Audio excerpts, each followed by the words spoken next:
नमस्कार दोस्तों, आज की इस वीडियो में हम बहुत अहम विषय पर चर्चा करने वाले हैं। अक्सर ऐसा देखने को मिलता है कि जब एक पैरालिसिस पेशेंट, जब एक लकवे का मरीज़ हमारे यानी भारत होम्योपैथी में आता है, तो वो एक अपना प्रश्न रखता है कि सर हमें ये जो लकवा हुआ है क्या ये ठीक हो सकता है। क्योंकि अक्सर क्या होता है, सुनी सुनाई बातों पे या दूसरों को देख के बहुत सारे लोगों को ये डर बैठ जाता है कि लकवा पूरी तरह ठीक नहीं हो सकता, या एक बार जिसको हो गया उसको हमेशा ज़िंदगी भर इस परेशानी का सामना करना पड़ेगा, वो चल नहीं पाएगा, बोल नहीं पाएगा और स्थिति बहुत ज़्यादा बदतर हो जाती है। लेकिन आज इस वीडियो में हम बात करेंगे और जानेंगे कि क्या सच में ऐसा होता है, किसी को लकवा हो जाता है तो क्या वो ठीक हो सकता है या नहीं, और ये लकवा होता क्यों है, इसका कारण क्या है, और इसमें सबसे असरदार जो दवा है वो कौन सी होती है जिससे एक मरीज़ बहुत ही पॉजिटिव रिजल्ट अपने अंदर बहुत ही जल्दी देखता है। तो चलिए शुरू करते हैं वीडियो। और सबसे पहले बात करते हैं कि जिन लोगों को लकवा हो जाता है वो पूरी तरह ठीक होता है या नहीं। यहाँ पर मैं इसका जवाब दूं इससे पहले आप खुद एक चीज़ सोचिए। जब आप देखते हैं कि किसी को लकवा हुआ तो ज़्यादातर लोग बहुत अच्छे से रिकवरी कर रहे होते हैं और उनके अंदर बदलाव भी आ रहे होते हैं। जैसे जब किसी व्यक्ति को लकवा होता है वो उस टाइम चल नहीं पाता, बैठ नहीं पाता, बोल नहीं पाता, इवन हाथ पैर भी नहीं हिला पाता, लेकिन लगभग महीने, 1.5 महीने, 2 महीने, 3 महीने में तो बहुत विजिबल चेंज हमें देखने को मिलते हैं बहुत सारे पेशेंट्स में। लेकिन अगर हम बात करें कुछ पेशेंट्स की जो कहते हैं कि सर हमारे अंदर तो बदलाव आया ही नहीं, हमारी जो तबीयत है वो सुधर नहीं रही है, ऐसा क्यों? सबसे पहले आपको एक बात समझनी जरूरी है, कोई भी आपको बीमारी हो, सबसे पहले आपका विश्वास होना जरूरी है कि मैं ठीक हो जाऊंगा। अगर आपको विश्वास नहीं है तो आप जितनी मर्जी दवाई खा लीजिए, आपको उसका रिजल्ट नहीं मिलेगा। इसको समझने की कोशिश कीजिए मैं ऐसा क्यों कह रहा हूँ। ये जो लकवा है असल में ये होता क्या है? क्या ये आपके हाथ की बीमारी है, पैर की बीमारी है, शरीर की बीमारी है? नहीं। क्यों नहीं? क्योंकि जब आपको लकवा हुआ था तो डॉक्टर ने क्या कराया था? आपके हाथ पैरों का एक्सरे या एमआरआई कराया था या दिमाग का कराया था? दिमाग का कराया था ना। क्यों? क्योंकि ये समस्या होती है हमारे दिमाग की।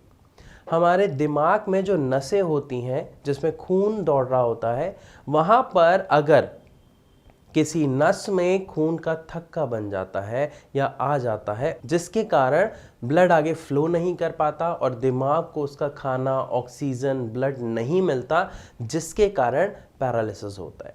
या फिर एक और कारण होता है कि अगर दिमाग में कोई नस फट जाए तो भी पैरालिसिस हो जाता है। इसीलिए डॉक्टर आपका एमआरआई कराता है ये देखने के लिए कि आपके जो दिमाग में प्रॉब्लम आई है वो कौन सी आई है। वो ब्रेन हैमरेज वाली आई है, मतलब आपके दिमाग में कोई नस फट गई है, या खून का थक्का आया है। तो हमें समस्या कहाँ पे आई? दिमाग में आई। और दिमाग में ही हम क्या करते हैं, हमारा दिमाग पावर हाउस है, वो हमारी पूरी बॉडी को कमांड देता है। और आपने सुना भी होगा, जहाँ चाह वहाँ राह। इसीलिए किसी भी मेडिसिन, किसी भी एक्सरसाइज से पहले मैं आप सबको एक बात कहना चाहूँगा कि जो भी आपके परिवार में या अगर आपको लकवे की समस्या हुई है तो सबसे पहली चीज़ अपने अंदर एक विश्वास ले आए कि हाँ ये ठीक हो सकता है। कैसे ठीक हो सकता है अब हम उसकी बात करेंगे। देखिए, अभी जब हमने वीडियो की शुरुआत की तो वहाँ पे मैंने आपसे बात की थी कि कई लोगों में हम बहुत अच्छे बदलाव देखते हैं, लेकिन कुछ लोगों में ये बदलाव उतनी तेज़ी से नहीं आ पाते। तो एक चीज़ यहाँ पे बिल्कुल क्लियर है, क्या? कि सुधार आता है। जब लकवा हुआ, जब अटैक आया, तब नहीं हो पा रहा था, हाथ नहीं हिल रहे थे, पैर नहीं हिल रहे थे, वो चल नहीं पा रहा था, बोल नहीं पा रहा था। लेकिन कुछ समय बाद आप देखते हैं कि लोग चलने लग जाते हैं, वो बोलने लगते हैं। हाँ, पूरी तरह क्लियर नहीं बोलते हैं, लेकिन मैंने कहा ना, सुधार आता है। तो ये तो बिल्कुल 100% क्लियर है कि एक पैरालिसिस पेशेंट के अंदर बदलाव आता है। तो पहली चीज़ पॉजिटिविटी, एक निर्णय ले लीजिए, एक विश्वास जगाइए कि हाँ ये ठीक हो सकता है। दूसरी बात करते हैं कि ये ठीक जल्दी कैसे हो सकता है।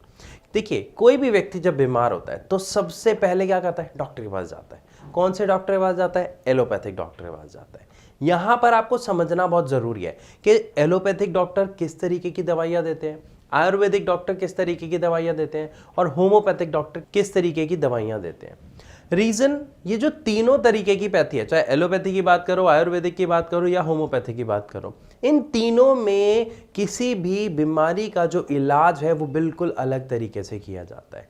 लेकिन यहाँ पर आज मैं आपसे बात करना चाहूँगा होम्योपैथी के बारे में। इसका कारण साथ में आपको बताऊंगा कि मैं क्यों आज इसके बारे में बात कर रहा हूँ। मैं आशा करता हूँ कि अभी तक अगर आप या आपके परिवार में किसी को लकवे की समस्या है तो वो एलोपैथिक मेडिसिन तो ले रहा होगा, इसमें कोई शक नहीं है। और इंस्टेंट रिलीफ के लिए हम भागते भी सबसे पहले वहीं हैं, ठीक है। आयुर्वेदिक के बारे में आप जान सकते हैं, लेकिन मैंने क्या कहा, होम्योपैथी। क्यों कहा होम्योपैथी, समझिए। होम्योपैथी की जो मेडिसिन होती है, जो दवा होती है, वो होती क्या है, मीठी मीठी गोलियां, खाने में आसान, स्वाद आता है। लेकिन ये एक नॉर्मल बात है। अब बात करते हैं काम की। जो ये मीठी मीठी गोलियां होती हैं, इसमें जो दवाई मिलाई जाती है वो क्या होता है, वो एक लिक्विड होता है। और जब आप वो शुगर बॉल्स को सक करते हैं, च्यू करते हैं, तो वो डायरेक्ट क्या होती है, आपके मुंह के अंदर ही डिसॉल्व हो जाती है। लेकिन अगर हम बात करते हैं आयुर्वेदिक की, एलोपैथी की, तो वो दवाई आप खाते हो, आपके पेट में जाती है, डाइजेस्ट होती है, उसके बाद उसका असर होना शुरू होता है। लेकिन होम्योपैथी की दवाई आपके मुंह में ही डिसॉल्व हो जाती है और आपके खून में मिलके उसी वक्त काम करना शुरू कर देती है। इसीलिए होम्योपैथिक मेडिसिन का रिजल्ट सबसे ज़्यादा और सबसे अच्छा देखने को मिलता है। जहां पर भारत होम्योपैथी एक बड़ा नाम है, जहां पर बहुत से पेशेंट्स अपनी समस्या के साथ आते हैं और पहले ही 15 से 20 दिनों में बहुत अच्छे रिजल्ट्स देखने को मिलते हैं। स्पेशली अगर मैं बात करूं स्किन डिसऑर्डर की, पैरालिसिस की और भी अन्य कई बीमारियों की। तो जैसा कि अभी हमने समझा कि होम्योपैथिक की दवाई उसी टाइम वर्क करना शुरू कर देती है। और पैरालिसिस समस्या किसकी है, दिमाग की है, न्यूरॉन्स की है। तो वहां पर जब हमारी होम्योपैथिक मेडिसिन आपके न्यूरॉन्स के ऊपर वर्क करना शुरू करती है, साथ में आपका विश्वास होता है, जिससे आप अपने दिमाग को कमांड देते हो कि मुझे हाथ हिलाना है, मुझे काम करना है, तो आपके ब्रेन में क्या होता है, दवाई वर्क करती है, आपके न्यूरॉन्स को एक्टिवेट करने की कोशिश करती है और ये कहा जाए कि एक बाईपास रास्ता क्रिएट करती है। मतलब देखिए, एक बात यहां पे समझ लीजिए कि जहां पर खून का थक्का आया था वो वाला पार्ट आपका डेड हो चुका है। वो सिर्फ भगवान ही ठीक कर सकते हैं। मेडिकल साइंस में आज तक ये पॉसिबल ही नहीं हुआ कि जो हिस्सा डेड हो गया उसे ठीक किया जा सके। क्या किया जाता है, उसकी जगह एक दूसरा रास्ता क्रिएट करता है, वो हमारा दिमाग खुद करता है। कैसे करता है, इसको समझना बहुत जरूरी है। हमारे पूरे के पूरे शरीर में एक मैकेनिज्म है। क्या मैकेनिज्म है, जब भी हमें कोई बीमारी होती है, कोई भी समस्या होती है, तो हमारी बॉडी खुद ब खुद उससे फाइट करती है उसको ठीक करने में। और होम्योपैथिक मेडिसिन यहां पर सोने पे सुहागे का काम करती हैं, क्योंकि होम्योपैथिक मेडिसिन से ये जो हमारी बॉडी में मैकेनिज्म होता है, इसको पावर मिलती है और अच्छे से काम करने की। इसीलिए होम्योपैथी मेडिसिन के रिजल्ट बहुत ही विजिबल और जल्दी देखने को मिलते हैं। यहां पर अगर आपका कोई सवाल है जो आप हमसे पूछना चाहते हैं, तो आप कमेंट सेक्शन में लिखकर पूछ सकते हैं, या फिर आपको अभी अगर उनका जवाब चाहिए तो नीचे दिए गए नंबर्स पर आप कॉल करें। हमारे डॉक्टर्स की टीम पूरी की पूरी बैठी है, वो आपको आपकी समस्या का समाधान बताएगी। और जो भी आपका डाउट होगा, आपका क्वेश्चन होगा, आप फ्री ऑफ कॉस्ट उनसे बात कर सकते हैं, कंसल्ट कर सकते हैं। अब इन दो चीज़ों को समझने के बाद एक और अहम चीज़ है जो आपको यहाँ पे समझनी है, साथ में करनी है। एक पैरालिसिस का पेशेंट, विश्वास पहली चीज़, मेडिसिन दूसरी चीज़, और एक्सरसाइज थर्ड थिंग, बहुत इंपॉर्टेंट है, जो उसे रेगुलर रखनी है।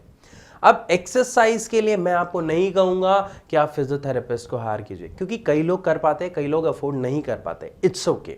लेकिन बहुत सारी ऐसी एक्सरसाइजेज हैं जो आप घर में खुद कर सकते हैं, अपने खुद के हाथ से मदद करके कर सकते हैं, या फिर अपने परिवार के किसी सदस्य की मदद लेके कर सकते हैं। अब यहाँ पे क्वेश्चन आता है कि सर एक्सरसाइजेस का यहाँ पे क्या महत्व है। देखिए, जब किसी को पैरालिसिस होता है तो होता क्या है, हाथ में कोई प्रॉब्लम आई नहीं, लेकिन हाथ में स्टिफनेस आ गई। क्यों? क्योंकि हमारे माइंड के, हमारे ब्रेन के उस हिस्से ने काम करना बंद कर दिया, कमांड देना बंद कर दिया। तो उसकी वजह से वो वाला हिस्सा पूरा का पूरा स्टिफ हो जाता है, अकड़ जाता है। जिसमें हमें कुछ ना कुछ मूवमेंट करनी होती है, वरना वो और ज़्यादा स्टिफ होता जाएगा और उसको ठीक होने में बहुत समय लगेगा। अब एक्सरसाइजेज अगर आप जानना चाहते हैं कि कौन सी एक्सरसाइजेज करें, तो इसके ऊपर ऑलरेडी मैंने एक वीडियो बना रखी है। आप हमारे चैनल में जाके वो वीडियो देख सकते हैं, या फिर डिस्क्रिप्शन में मैं इसका लिंक दे दूंगा, आप उस पर भी क्लिक करके देख सकते हैं। तो मैं आशा करता हूं कि इस वीडियो के माध्यम से आपको सबसे पहले यह समझ आ गया होगा कि पैरालिसिस का पेशेंट यस ठीक हो सकता है। कैसे ठीक हो सकता है? विश्वास से, सही दवाई से, प्लस आपकी एक्सरसाइजेस से। फिर भी आपका कोई प्रश्न है तो आप हमसे पूछ सकते हैं। विदा लेना चाहूंगा अपनी इस वीडियो में और मिलूंगा अपनी अगली वीडियो में। तब तक के लिए नमस्कार।